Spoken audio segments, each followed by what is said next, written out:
തൃപ്രയാറിൽ car യാത്രികരായ 4 സംഘത്തെ ആക്രമിച്ച് 16 ലക്ഷം രൂപ കവർന്നു.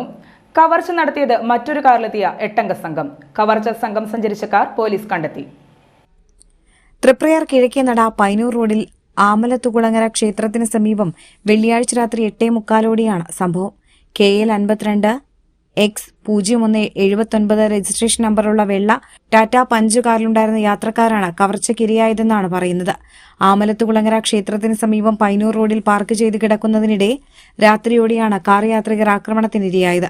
പാഞ്ഞെത്തിയ ഇന്നോവ കാറിലുണ്ടായിരുന്ന 8 സംഘം പൊടുന്നനെ ആക്രമണം നടത്തുകയായിരുന്നു. കാറിന്റെ ചില്ല് തകർത്ത അക്രമി സംഘം മുളകുപൊടി സ്പ്രേ ചെയ്ത് 16 ലക്ഷം രൂപ കവരുകയായിരുന്നു. ബഹളം കേട്ട് പരിസരവാസികൾ ഓടിയെത്തും മുൻപേ അക്രമി സംഘം കാറുമായി രക്ഷപ്പെട്ടിരുന്നു. ഇതിനിടെ വാർഡ് മെമ്പർ വിവരമറിയിച്ചതിനെ തുടർന്ന് ഉടൻ തന്നെ അന്തിക്കാട് പോലീസ് സ്ഥലത്തെത്തി തെരച്ചിൽ നടത്തി. തുടർന്ന് ആക്രമണത്തിനിരയായ 4 പേരെയും അന്തിക്കാട് പോലീസ് സ്റ്റേഷനിലേക്ക് മൊഴിയെടുക്കുന്നതിനായി മാറ്റുകയായിരുന്നു. വാഹന കച്ചവടവുമായി ബന്ധപ്പെട്ട് തങ്ങളെ വിളിച്ചു വരുത്തിയവരാണ് അക്രമി സംഘമെന്നും പറയുന്നുണ്ട്. സംഭവത്തിൽ കുഴൽപ്പണം തട്ടലും പോലീസ് സംശയിക്കുന്നു. അതേസമയം കവർച്ച നടത്തിയത് രഞ്ജിത്ത് എന്നയാളുടെ നേതൃത്വത്തിലുള്ള സംഘമാണെന്നാണ് പറയുന്നത്. അതേസമയം പ്രതികൾ സഞ്ചരിച്ച കാർ വലപ്പാട് പോലീസ് സ്റ്റേഷൻ പരിധിയിലെ പൂക്കോട്ടൂർ ക്ഷേത്ര പരിസരത്ത് ഉപേക്ഷിക്കപ്പെട്ട നിലയിൽ പോലീസ് കണ്ടെത്തിയത് നിർണായകമായി. കാറിൽ ഫോറൻസിക് വിഭാഗം പരിശോധന നടത്തി തെളിവുകൾ ശേഖരിച്ചു.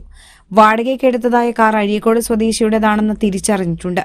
കവർച്ചാ സംഘത്തെ പിടികൂടാൻ പ്രത്യേക അന്വേഷണ സംഘം രൂപീകരിച്ച് അന്വേഷണം ഊർജിതമാക്കിയിരിക്കുകയാണ് പോലീസ്.